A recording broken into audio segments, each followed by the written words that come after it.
Hello humans, Master Dinnerflex here, bringing you the low quality content you deserve, and today I will be going over Lair of Darkness. So, it's quite simple. I have the cards here IRL.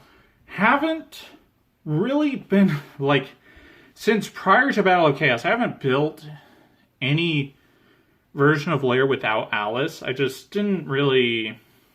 The power that Alice gave this deck was just so high that I didn't feel like playing any other version until we got it. So, that's what we're doing here. So, for starters, let's go off to the Ladies of Lament. Lilith, favorite card in Yu-Gi-Oh! Best card in the deck. This card, if it was printed prior to 2018, would have been banned. I still stand by that. And then we got 2 Alice, the brand new card of the deck. So I think this card not only, brought this deck together, but I feel like people who play this deck really don't understand how powerful this card is. This card doesn't conform to their idea of what Lair of Darkness should be, and because of that, they can't really see what this card actually is. This card is not Lair Lilith 2 or Lair 7 or 8. This card is its own independent way to play without Lair of Darkness, and in addition gives a consistency boost to when you are playing with Lair of Darkness. Because, to give you an example of what I mean, if you open Lilith Alice, that is 4 trap searches without ever needing Lair face up. So I've built the deck over time a lot more like on some of the earlier theories of this deck of just not really caring if Lair's up. You're kind of playing your own independent deck that gets amplified every time you see Lair of Darkness. And that's what I kind of wanted to do with this build, is that it could just play trap cards, play a rank 3 Axis, until it sees Lair of Darkness, and then it just snowballs you out of card advantage. That's kind of the idea of this deck. It can absolutely win a game without Lair of Darkness ever having been seen. So that's what I wanted to go for. And this also plays really great, because when you're not trying to resolve Lair of Darkness, it means you can just use it to bait out negation, which is so strong. And then finally, Malice. Definitely the worst of the Ladies of Lament. The only reason you should actually play it is because there are so many traps in the game that are suboptimal against very specific decks. So in those scenarios, you kind of just want to cycle in and out the same few traps against those decks, where Malice Lilith can allow the infinite trap loop against it. And I think that's a good strategy against those kind of decks. Not to mention it reduces redundancy of what Alice can search. Rather than just searching more Liliths, it can go ahead and get Malice, which can recycle things you actually kind of want to keep activating. So that's kind of the reason with that. Plus another Lilith while Lair's face up. And then, for other level 3 Fiends, we got Triple Tour Guide, 1 Sangan. Pretty obvious. Sangan is the Ties brick, and Tour Guide is its own really powerful independent play, which is pretty good, and it's a consistency booster for all your other Ladies of Lament, and pulling them out of the deck, getting some extra consistency, a whole bunch of cool stuff. And plus it makes some pretty cool extra monsters. That's it for the level 3 Fiends. I play 10 for Ties. I'm not playing an Arena package because those are terrible. And then we got Triple Arena. This card has definitely increased in power as time has went on, especially in the past 6 months. Because we got both Lord of Heavenly Prison and Alice. And those two being searchable off of Arima are kind of insane, because prior to them, the only thing you could really search with Arima was Diablos and Skarm, and those two were just so bad. Diablos is the most contradictory boss monster to its structure deck ever created, because this deck wants to tribute your opponent's monsters, so why is there a boss monster that wants you to tribute your own? It kind of doesn't make a lot of sense. And then Skarm is 50 turns later you get to search Lilith, and that's too slow. But now that it's got 2 actually very good search targets, the card has gotten a lot better, and it's a lot better to just draw at any given time, which is nice. And then finally, Lord of the Heavenly Prison. I'm only playing 2 because not only is it searchable in the deck, but its ultimate function isn't truly necessary. Protecting set back row is neat, but traps aren't actually the win condition of the deck. They're the accessory to the win condition of the deck. That's like the cool bonus of this win condition stack, is that you get trap cards, but they themselves aren't really the win condition. What is the win condition, if you're trying to play with Lair Darkness, is distributing your opponent's stuff. That's the thing that actually matters. But the reason you play this at all is not only is it searchable and a spell trap searcher when you do search it, but whenever a Feather Duster goes after you, or a Lightning Storm, or whatever goes after all your spells and traps, sure, you will lose the Lair, but you don't lose everything. And because you don't lose everything, it gives this card some nice value, and it can recur into another Lair of Darkness, or draw a spell to get you some more things. So this card just has a lot of really cool applications. Plus, if you set Compulse with this, it just sometimes OTKs. And then finally, for the last monster, one Ash Blossom. I wanted to have a hand trap to search with Sangan, and I chose this one. Not even for its effect, but because it's a level 3 Tuner Fiend, and that is about it. Oh, not Fiend, level 3 Tuner Zombie, and that has a lot of cool things you can do with it in your extra deck. That's it for the monsters. For the spells, they are very similar, even though they might not look like it. 3 Extra, 3 Ties, 3 Lair of Darkness. So Lair of Darkness, absolutely insane. Every time Lair Lilith resolve, it's a +2 interaction. You take a card away from your opponent and you gain a trap card. And because you can do it on your turn and your opponent's turn, like within a span of 3 to 4 turns, your opponent is pretty much not going to play the game. They are too far gone. And then, in the case of Ties, this ties any level 3 Fiend, and you get a whole bunch of monsters out of your deck that can like search more monsters, get more traps, and you can just really, really snowball a lot of cards out of your deck with it. And then Extravagance over Prosperity. So this is actually not a budget thing. This is just... I've noticed this a lot, and I wasn't on board with the theory originally, because when I was like watching Unchained gameplay, or like other Control gameplay similar to this deck, I thought, isn't Prosperity better because it gets you absolutely what you want it to get you without ever actually jeopardizing your deck, extra deck? And the truth is, in this deck and many others, it doesn't matter, because if you actually think about what Prosperity is trying to do, you will realize it achieves less than Extravagance in this deck. Because yes, it can get you to Lair or Lilith when you have one or the other, but the truth is, Extravagance was superior in playtesting if you had... Okay, so it's more like this. So Prosperity is only better than Extravagance when you have Lair or Lilith, don't have the other one, and it's the first turn of the duel. If it is not that specific situation, this Extravagance is better. And not only that, like, even when you would want Prosperity in those situations, drawing 2 cards lets you see enough cards that situation cannot even matter to begin with. So truthfully, Pod Agreed is just better than Duality in this deck, because you just get to see more cards, and because this is a control deck, a lot of the time you just want to really gain a bunch of cards, use those cards to hold back your opponent, and then on the following turn gain a bunch of cards and do it over and over again until your opponent realizes, okay, I actually just can't win, I've used too many resources. And that's kind of the idea of any control deck, and Extravagance plays better into that than Prosperity does. Not to mention, this extra deck is entirely an emotional support extra deck. I actually just don't care about anything in it, except if I want to, which is the ideal form of an extra deck to me. Then for the traps, I need to explain these more. So I'll show off these traps in 3 layers, and layer 1 is what I like to call the, quote, win condition trap of the deck. So what I call the win condition trap of the deck is a trap card with such a powerful effect that it is Upstart Goblin. It allows you to see your next draw phase no matter what.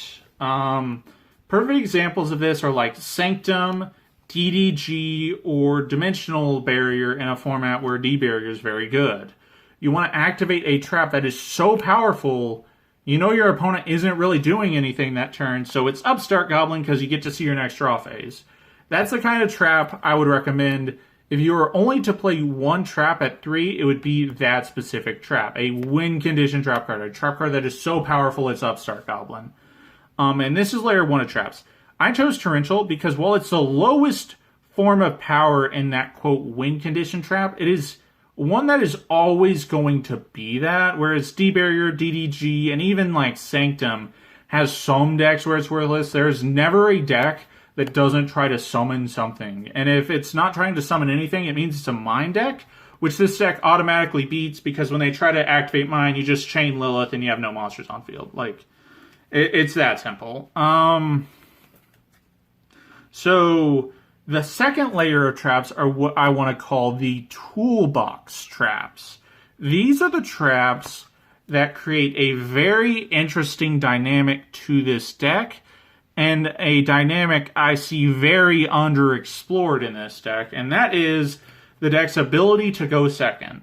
So in my playtesting with some friends and just online in general, a lot of the times, like my friends or whoever they would be, were very shocked at this deck's ability to play into a board and even break it and win.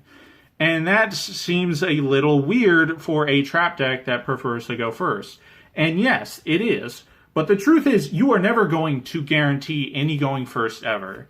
So the traps you want to play are ones that can interact with your opponent's board even when it's already there, rather than trying to get there. So Dogmatica, Punishment, Ice Dragon's Prison, Imperm, Compulse are perfect examples of these kind of trap cards. What they do is they can either prevent a board from getting up, or instead, they can deal with a board that is already there. In the case of Punishment, Ice Dragons, Compulse, even Imperm in some many situations, they can prevent... they can deal with what is already established, and like even if you have Compulse Imperm, they try to negate, just Imperm the negate and bounce whatever. Like you can very quickly pick apart a board, and as long as your life points don't become 0, they've already kind of lost what they had. And a lot of these combo decks that try to put up multiple negations, if you live through it, you're going to kick them out of the game very slowly, but it's going to be very noticeable very quick.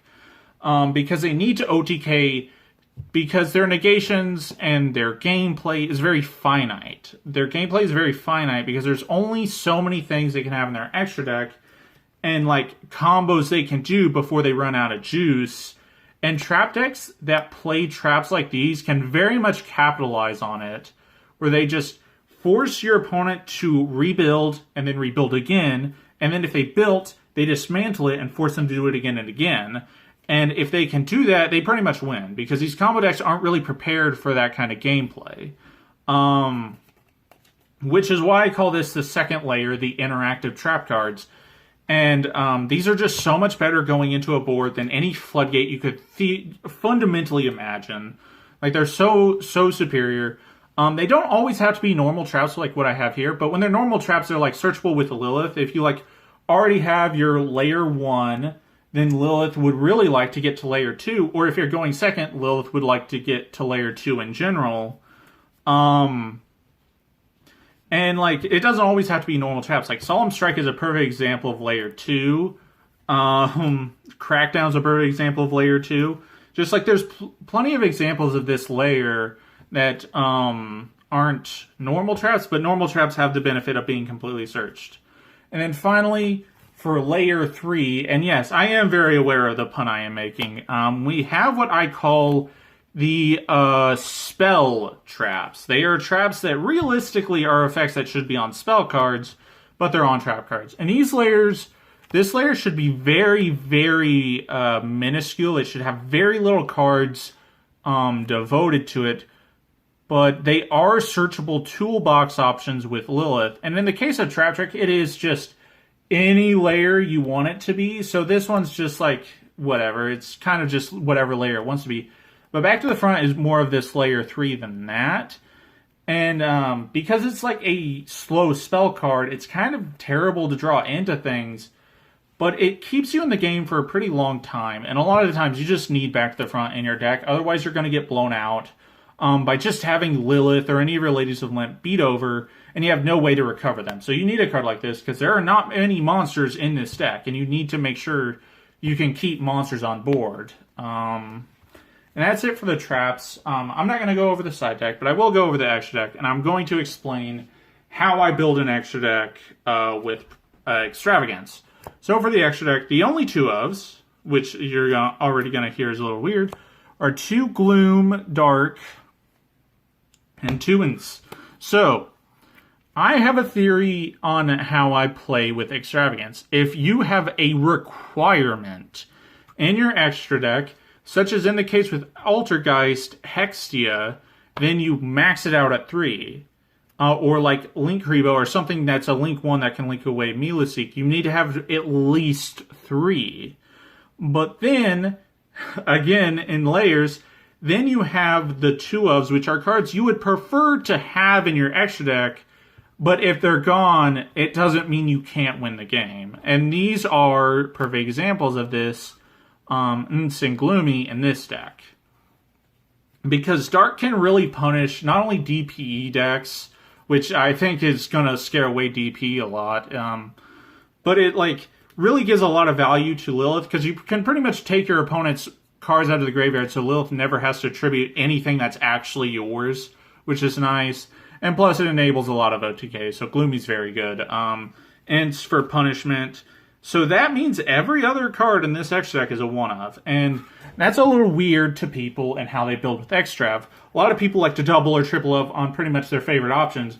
But the problem with that theory I've found is that that doesn't matter. If you're playing an extra deck that doesn't matter, then it doesn't matter. I will give the exception in the case of like Madolche, because they once they get locked into Sistar, whatever the new level 4 is, they can only summon Madolche, so like you have exactly enough to do that. So that's like fine. But in like the case of a trap deck where your extra deck is kind of whatever, you really don't need to overthink it that much.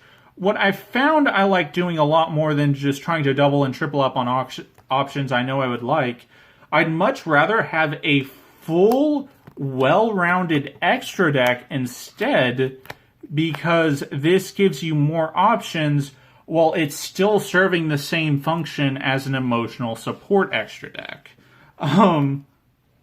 Basically, none of these need to be in your extra deck for you to win the game, but when you do want these extra deck options, or even in some cases need them or a similar alternative, you know no matter what got banished off the first extra, you don't really care that much, because if you want to go turn 1 and these get banished, you can go just make a link instead, or whatever.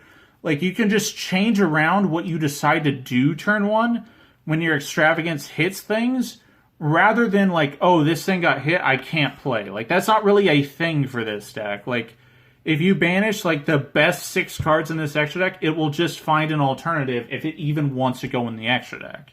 And that's kind of the beauty of this deck, is that you can just play a regular extra deck with Extrav, because you know no matter what gets banished, you don't actually care. All of these cards are just emotional support.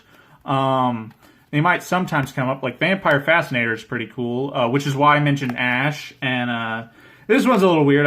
I should have explained this a little better. This one's just a level 6 synchro that you can make with the Ash Blossom. And then what it does is whenever it's tributed and sent to the graveyard, it just special summons itself once per turn. So this enables a lot of really cute OTKs with Lilith and whatnot. So it's pretty cool. And both of these matter because of Ash Blossom, which is why I chose it. But like all the others, like you don't need Beat Cop to win, and you don't even need these to win. So you can just kind of play a real extra deck. Because you know, no matter what gets banished, it's not really that important, because these cards only serve to either be Extrav material or an option if Extrav didn't banish them. And because of that, you can do some really cool stuff with it. But yep, that's about it. Thank you all for watching. Hopefully you enjoyed this video, and I hope I gave enough of an explanation of this deck, because this is a very cool deck. I like it a lot. It plays very well. It's genuinely my favorite deck of all time, and I've played this game for almost 10 years at this point. The playstyle this deck offers reminds me a lot more of when I played Yu-Gi-Oh! Like my earlier Yu-Gi-Oh! Days, like in 2014. This deck plays a lot like it's a 2014 deck, but it's just Lair Lilith is an interaction that is from the future. So everything about this deck is like fair and old school outside of a few interactions that are way ahead of its time. And I think it's really cool. You get to see a lot of cool deck building theories because of that. And I just find this deck very fun. It's a very satisfying deck. It really rewards holding your cards and playing properly. And I love decks like that. I love control decks that really reward thinking things out and whatnot. And I think this is one of the best decks to do it. And yeah, that's about all I have to say. Thank you all for watching. And remember, Master Dinner Flex will take your soul.